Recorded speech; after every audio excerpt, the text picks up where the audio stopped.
General Hospital GH. Recap for Thursday, April 3, indicates that Josslyn Jax, Eden McCoy, reported Vaughn's Bryce Durfee shady move while Jen Sidwell, Carlo Rhoda, and Natalia Ramirez's Eva LaRue son was revealed. In Curtis Ashford's Donald Turner office, Kai Taylor, Jen's Austin Astrup, sought guidance about the cutting-edge surgery that Drew Kane, Cameron Matheson, was offering to pay for. Curtis urged Kai to have Portia Robinson, Brooke Kerr, tell him if it was legit and then make his choice from there.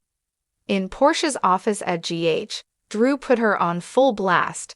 Since Drew wasn't happy about Curtis undermining him by using Congressman Kane in his press coverage, he took his anger out on Portia. Drew reminded Portia that he could blow up her life and insisted she was going to report back to him with updates on Curtis' moves. Later, Brad Cooper, Perry Shen, approached Portia with more demands, but she insisted their little arrangement was over since his leverage fell into Drew's hands. Brad realized this was Selena Wu's Lydia Look doing, so Portia was even angrier about her involvement. Although Portia fired Brad, he started begging for his job. Kai eventually showed up, so Portia put her tense conversation with Brad on hold. While Brad was waiting in the lab, Kai gave Portia the news about the innovative new procedure and got her to agree to research it. When Portia realized Drew was tangled up in all this, she seemed concerned. Afterward, Brad reconvened with Portia, who allowed him to keep his job. Portia hinted about Brad being useful to her, so it sounded like she might use him for shady tasks eventually. At the Metro Court, A.J. Turner, Nazneen contractor, met with Trina Robinson, Tabiana Alley, to ask questions about Emma Scorpio Drake, Braden Bruner, but Trina quickly realized this was more about Anna Devane, Finola Hughes, and cut the conversation short. Later, Kai paid Trina a visit and shocked her by hinting that there might be a way for him to play football again. Back with Curtis, he summoned Drew and basically warned him to stop giving Kai false hope when he was vulnerable. Drew acted like he was trying to do a good deed and accused Curtis of being the problem here. At the Quartermain mansion, Sasha Gilmore Corbin, Sophia Matson, seemed overwhelmed over the fake baby daddy charade, but Jason was fine with being on any legal documents since he committed worse than fraud. Although Sasha wondered how long they'd keep up the ruse, Jason suggested they could take it one step at a time and were in this together.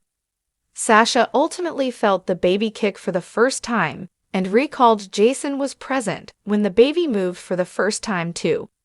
Once Sasha encouraged Jason to feel her kicking baby as well. He did and shared a sweet moment with her in the process. Back at the Metro Court, Marco Rios, Adrian Antondo, told Lucas Jones, Van Hansis, about his job interview at Diane Miller, Carolyn Hennessy, and Alexis Davis, Nancy Lee Gran, law office, where he saw Lucas' picture on Alexis' desk. Lucas confessed that he wasn't normally the type to hook up with random guys from the bar, nor was he looking for a serious relationship. Marco assured Lucas that he wasn't stalking him, so they established that they'd like to get to know each other better, especially if this job offer panned out. Over with Carly Spencer, Laura Wright, she remained skeptical that Jack Brennan, Chris McKenna, had really been speaking with Sonny Corinthos, Maurice Bernard, about WSB business. Although Carly could deal with secrets, she couldn't deal with lies. Brennan assured Carly that her name didn't even come up in the conversation and promised not to manipulate her. Nevertheless, half-truths were sometimes part of his job, so he hoped Carly could live with that. Brennan pointed out that he was breaking the cardinal rule of the WSB by forming an emotional attachment to her. In the end, Carly and Brennan locked lips before he dashed off to handle something. Afterward, Carly approached Lucas to quiz him about the hunk she saw him with. Lucas was more interested in the fact that Carly didn't come home last night. Lucas also mentioned Jason seeking him out to discuss his Brennan concerns, so he made a prediction about Jason not backing off. At Windermere, Natalia hid while Sidwell spoke with Sonny Corinthos, Maurice Bernard, who walked inside without being invited.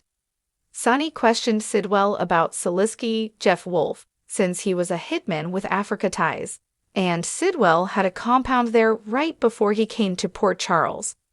Sidwell assured Sonny that his hands were clean since he wanted Sonny alive to help keep the peace in PC. It was helpful to Sidwell's business, according to him.